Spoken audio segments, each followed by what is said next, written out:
Welcome to Understanding Crypto, the best place to learn about blockchain technology, the world of Web3, and cryptocurrencies. My name is Will, and today we're going to discuss what is money.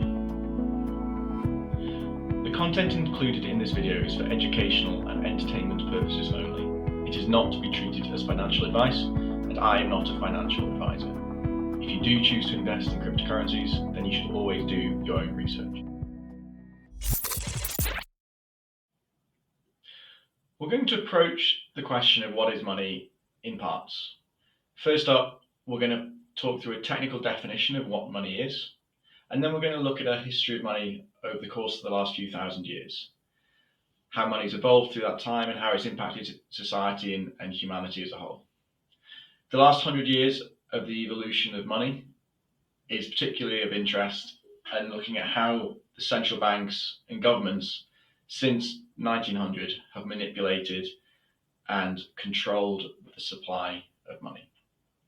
We're going to look at how Bitcoin emerged and why it really was a direct result of that manipulation that we'd seen for the last 100 years.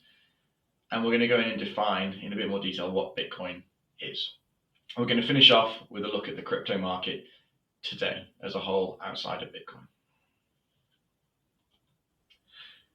So before we get into answering the question of what is money, and before we start diving into the detail about what Bitcoin is and why it's so revolutionary, I wanted to take a minute just to introduce myself and explain why I'm so enthusiastic about this space. So, my name is Will Norris. I first got into crypto early in 2021. It wasn't the first time I'd heard of crypto. The first time I encountered crypto was in 2017. It was the 2017 bull run and Bitcoin breaking to all new highs, and it first really getting into the media that drew my attention. I, like many people, I think, looked at this and was like, what is this craziness? What is this internet money, this magic beans as such? That's what's backing it? Why does this make any sense? It doesn't make any sense. It's going to be dead in any second. And it was, right? Bitcoin in 2017, huge upswing and then massive crash. And I never really thought anything more of it. I wish I had. I wish I'd already seen what was going on back then. But I didn't think about Bitcoin or crypto for the rest of 2017, 2018, 2019, and 2020. It was when Bitcoin reached its all new time highs again and blew right past them in 2021 that I took a second look. And I thought, wow, I need to understand this. What am I missing? So I started looking into Bitcoin. I started looking into crypto. I did my research on Ethereum. I did my research on Cardano and other leading cryptos. I understood what money was at that point. And the penny dropped, the metaphorical penny. Maybe I should say the Bitcoin finally dropped. And when it did, when I understood what Bitcoin and what crypto has been trying to do and was doing, I couldn't help but get so unbelievably excited. I realized just how game-changing this technology was for the world, for humanity, for society. And since early 2021, I haven't been able to stop thinking about this. I continue to get myself more educated in the space. I continue to invest more in the space and really dive into not just investing money in my money into this, but also actually using blockchains and using the applications that are running on blockchains and growing my knowledge. And I just went further and further down the rabbit hole. I have a tech background, but really I'm a finance person. I support commercial modeling for a large tech firm, helping our account teams develop the commercials that are required to sell to our customers. So I have a good background in tech. I have a good, strong understanding in finance and commercial modeling. And I think those two parts of my career have helped me sort of just understand this space a lot better. And certainly I'm incredibly excited about this going forward. So much so that I'm starting to make videos about this. So look, my intention going forward with this is, look, I'd love it to take off. I want to start presenting what I know and educating others, and hopefully growing a large community or a bigger community who are interested in this space as well. So that is my those are my intentions, and that's my reasoning for doing this. I'm a massive blockchain enthusiast, crypto enthusiast, and I just want to spend more and more time in educating in this space and using this space.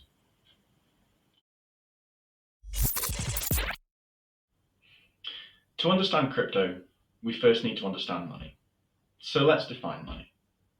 Well, money needs to have three essential properties. Money has to be a medium of exchange, money needs to act as a unit of account, and money needs to be a store of value. So what do these mean?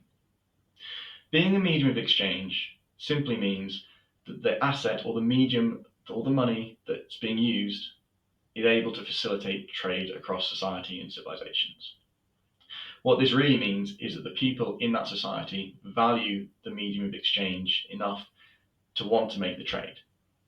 They know that whatever goods and services they're exchanging for that medium, they know that they can then use that medium at a later point to buy other goods and services. Essentially, that medium of exchange is retaining the value of the goods and services that have been sold and can be used elsewhere at a point in time. Society having confidence in that medium exchange is incredibly important. Otherwise, it wouldn't be able to function as money and would degrade back to basic forms of barter. A unit of account. So let's take that medium of exchange and start pricing stuff up in it, our goods and services. We need to be able to look at goods and services and price them accordingly in a uniform manner. In today's money, today's society, we have dollars and pounds, pennies and cents. And we know we can fractionalize that in the sense that 100 pennies will equal a pound, 10 £1 coins is equal to a £10 note, and so forth. That's all that's meant by a unit of account.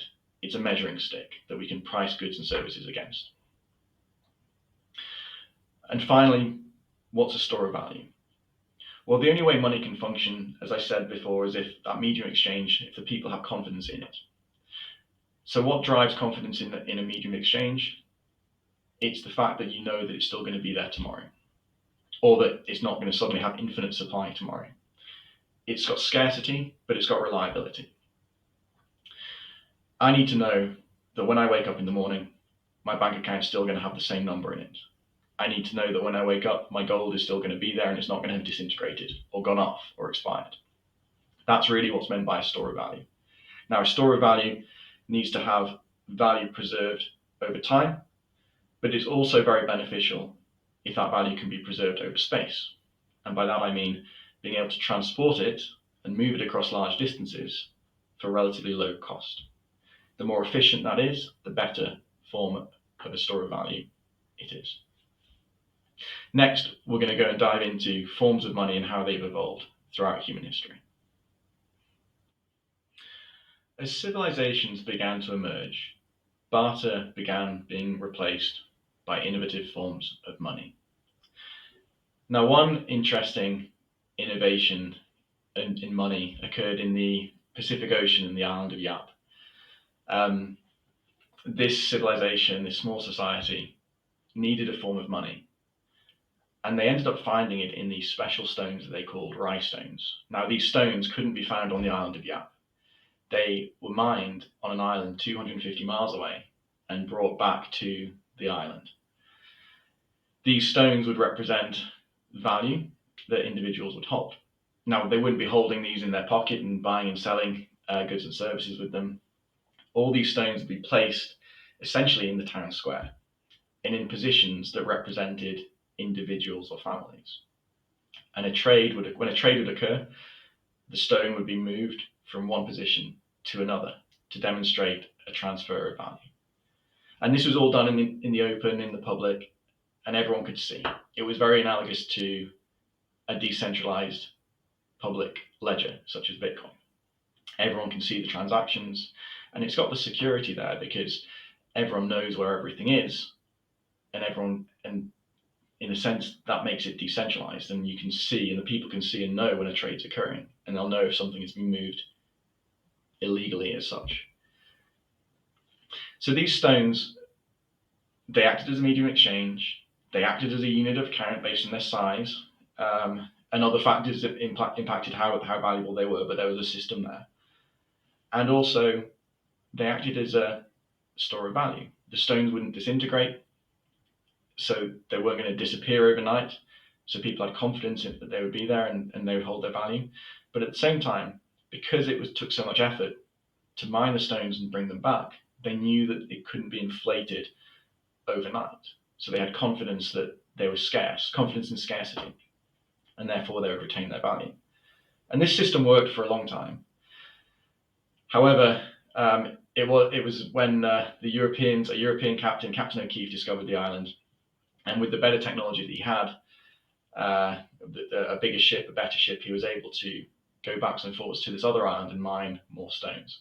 I won't go into that detail, but ultimately that's what happened, and the supply of the stones was inflated. But until that point, the rye stones, as they were called, acted as a really good form of money. Another interesting example of money in an isolated system can be seen in prisons. Prisons, obviously, the inmates aren't necessarily allowed everything we're allowed outside, but they still want to trade between themselves sometimes, and they need a form of money, or a good form of money emerged in the absence of dollars and pounds and euros. And this was cigarettes. Cigarettes are divisible. They act as a good unit of account. They can act as a medium of exchange. They're valued by everyone. The inmates of the prison know that they hold value because people want cigarettes. And they're a store of value because as long as you don't smoke them, they're not going to disintegrate. And because they're limited, that they're limited in sort of their supply, they know that they're not going to be inflated to no end overnight.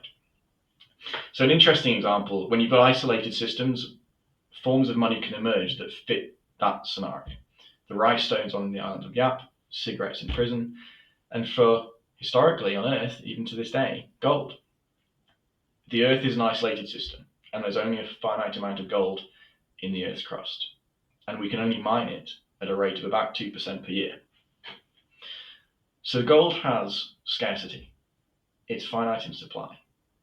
People have confidence that it's going to retain its value. It's chemically unreactive. It's not going to disappear overnight. It's a good unit of account.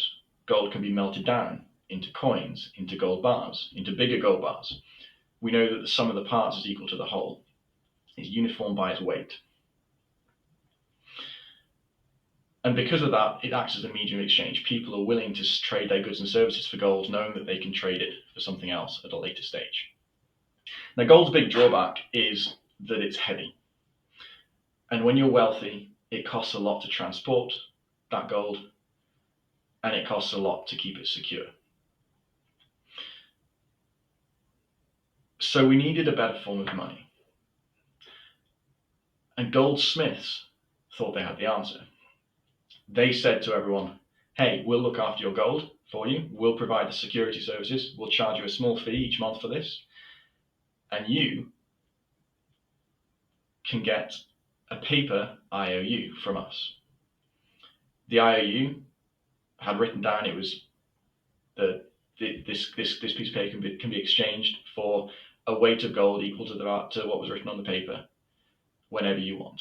So that piece of paper was essentially as good as gold. That's where the expression came from. And the people in the society could trade these pieces of paper, carry them around in their pocket, store large amounts of wealth without having the transportation costs to the same degree, and didn't have to worry about the security of their gold. These were the original banknotes, but there are lots of different banks that were formed with different notes, and while the people had confidence in their specific bank, it was fine. And this money, this sort of system of money, this paper money worked.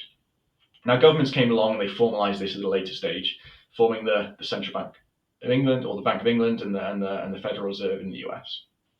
And these central banks standardized the form of paper money, the dollars and the pound notes that we have today. Now,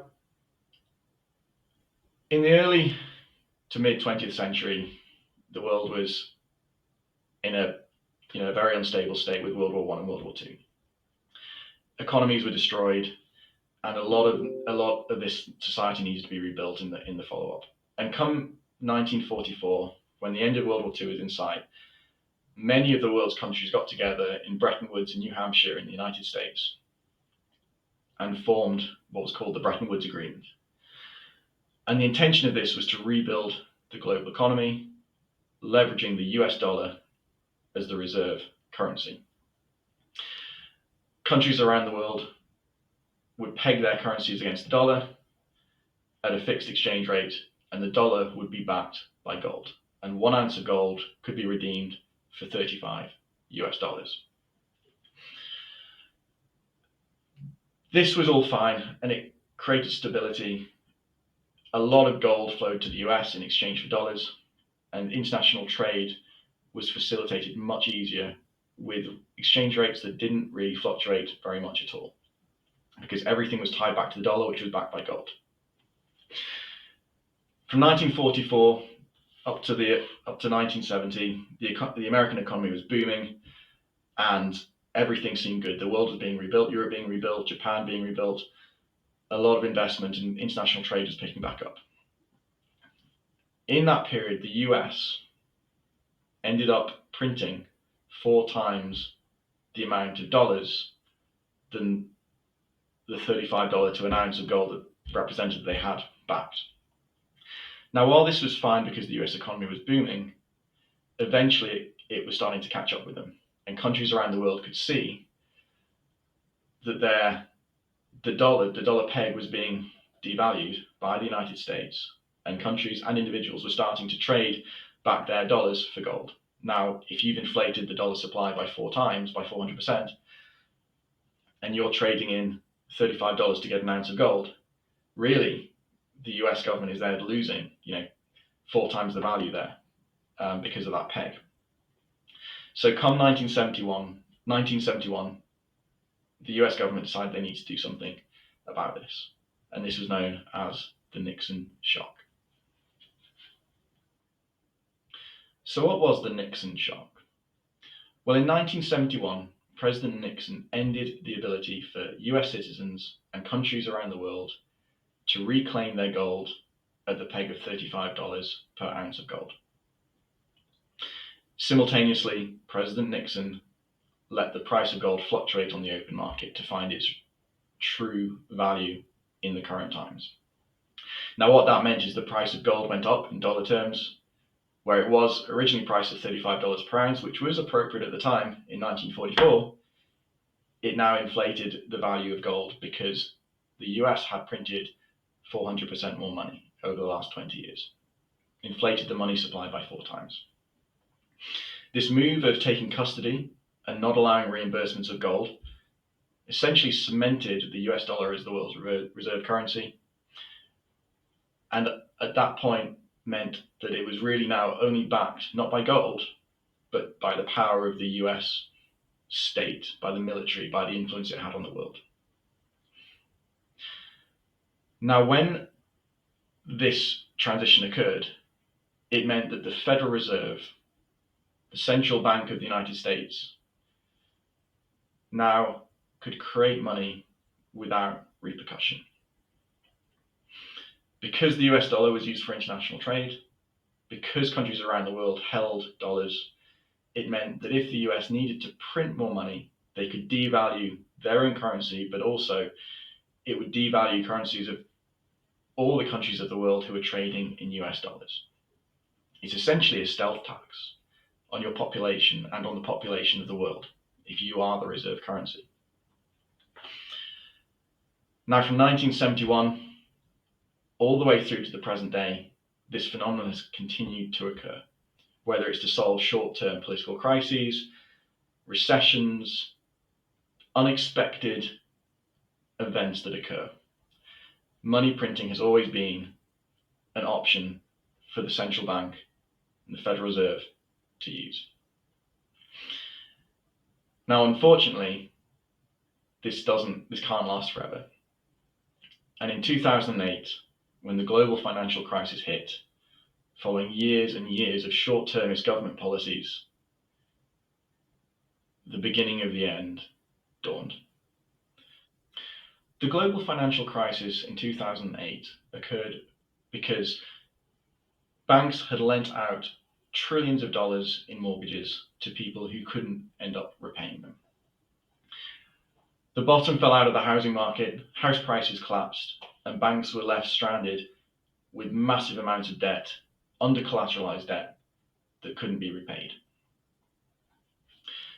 The only way to stop this from spreading and banks collapsing and spreading throughout the whole economy was for governments to step in.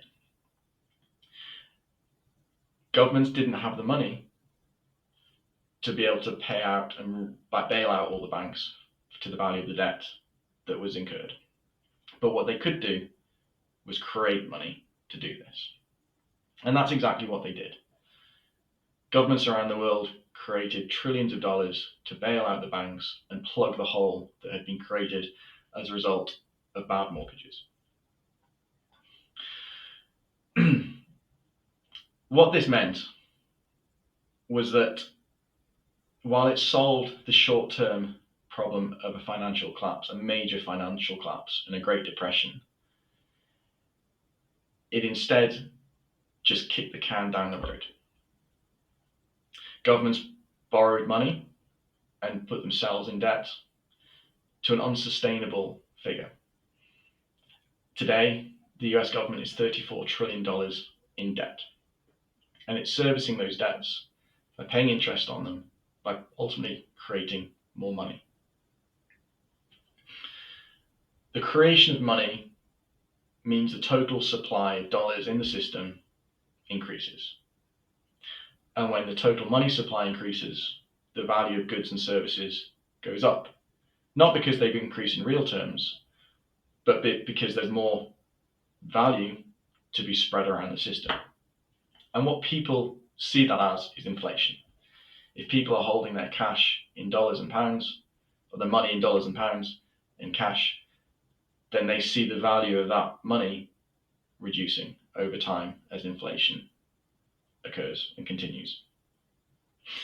If you hold money and wealth in houses, in property, in fixed assets like gold, the values of those tend to go up because they're fixed in supply, and as more money enters the system, there's more dollars to spread around those fixed assets. So while the denomination, the value in dollar terms of the gold and the property goes up, realistically, in real terms, it stays the same. It's just $1 worth less today than it was yesterday. The Bitcoin white paper was published in October 2008. It was created by an individual or a team who called themselves Satoshi Nakamoto. It's a mystery to this day who they are. Satoshi saw what was happening in the world and why the creation of money and government money printing from the central banks, why that was so bad for economies and for people, for individuals. The cycle of money printing ultimately causes boom and bust cycles and inflates everyone's money to oblivion. It makes it incredibly hard to get on the wealth ladder from the bottom. It means that people running from paycheck to paycheck see their value of their cash being reduced every single month. Bitcoin is a solution to this problem. It removes government and the central banks from money. What is Bitcoin? Bitcoin is a purely peer-to-peer version of electronic cash. It allows for payments to be sent online directly from one party to another without leveraging a financial institution. Bitcoin removes the middleman. Bitcoin enables an individual to be their own bank with the knowledge and security that the money supply cannot be inflated. In the first block produced on the Bitcoin network, Satoshi inscribed chancellor on the brink of second bailout for banks. This is a pointed remark at what was going on in the financial world at the time, at the height of the financial crisis. So let's dive in to more detail. Bitcoin is an immutable public ledger that records peer-to-peer transactions. It's a decentralized network of nodes that run the protocol software, and it's free for anyone to use so long as you have an internet connection. What this enables is the separation of the power and influence that states have and the central banks have over the money supply. It allows people to save a true store of value with no concern for inflation or confiscation. It's a permissionless and trustless system that can replace the status quo. And it's a return to Austrian economics and a fair financial system.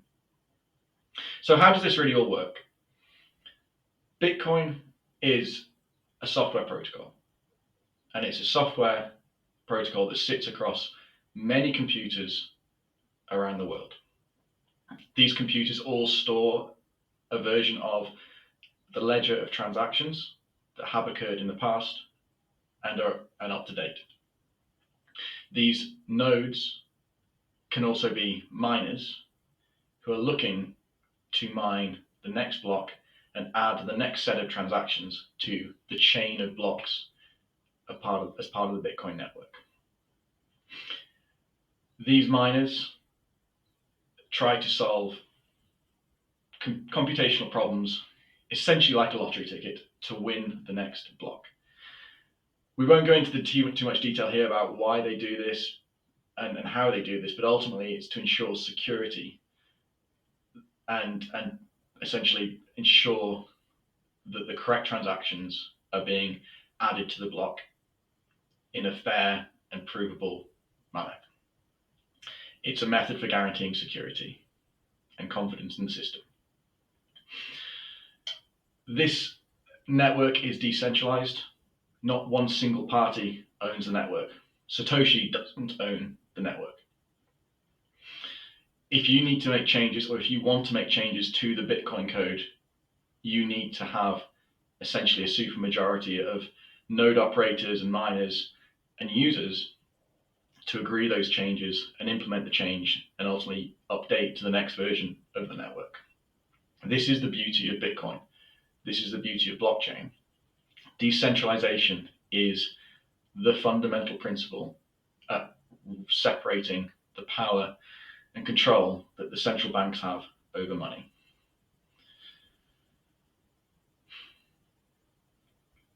It's an absolute breakthrough in computer science and the science of money. Potentially, Bitcoin and other blockchains going forward can solve many of the problems that we have in society today by making it much more equitable and fair. So, now that you understand what money is and you've had an introduction to what Bitcoin is, I wanted to finish off with a little overview of the crypto market in general. Now, the cryptocurrency market cap has about $1.7 trillion of value today, and about 50% of that is Bitcoin itself. The remaining 50% is spread over many thousands of coins, but the majority of that value is held within these top remaining 7 coins that you can see on the screen. I'm going to go through each one of these quickly and give a brief overview, and then we'll dive in more detail to these another time. Ethereum, let's start with that one, number 2. Ethereum had this incredible innovation of introducing smart contracts to their blockchain. What are smart contracts? It just means programmable money. So now, all of a sudden, you can start building applications on top of Ethereum with the ability to program how your money reacts.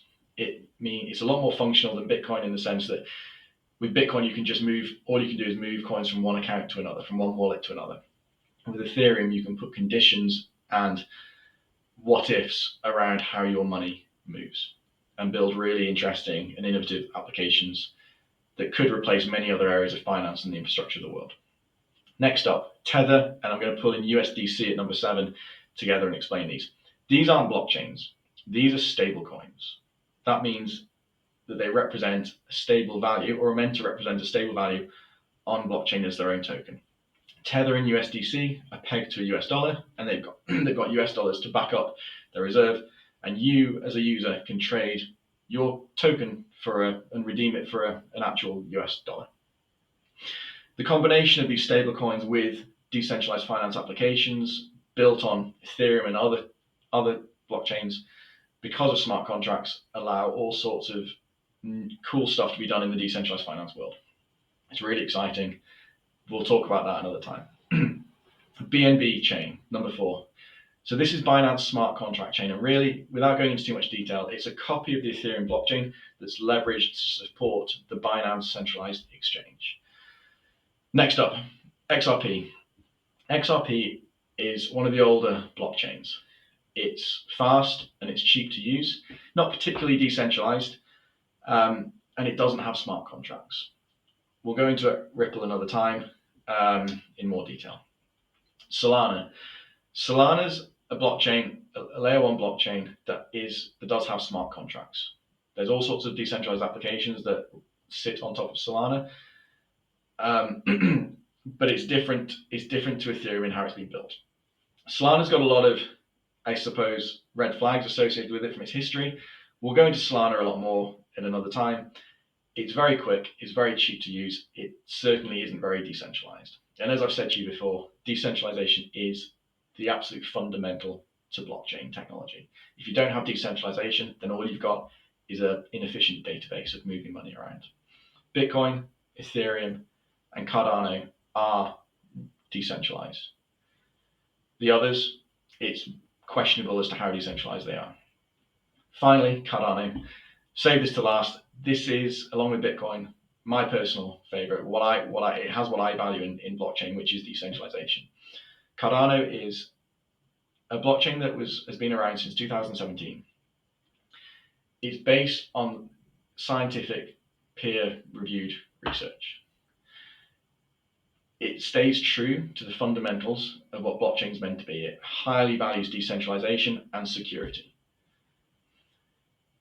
Cardano, in my view, is the best of both worlds of Bitcoin and Ethereum. It combines the smart contract functionality with the security of Bitcoin and improves them both. Cardano is going through a scaling process where it's becoming quicker and quicker and quicker, and more applications can be built on top of it. And ultimately, I believe Cardano is positioned incredibly well for the future, as the future base layer of all infrastructure for the world, potentially. More on that another time, but Cardano, certainly, as you can see, is I'm a big fan of Cardano on this list. Anyway, that's a brief overview of the crypto market, and now we're going to look forward to next week. What to look forward to next time? We're going to dive further into what blockchain is, and I'm going to use examples of Bitcoin and Cardano to talk about proof of work and proof of stake. We're going to talk about the blockchain trilemma, and being decentralization, security, and scalability, and how each blockchain tries to maximize those to be competitive. We're going to take a more detailed look at some of the crypto industry and the marketplace and build on what we've already learned.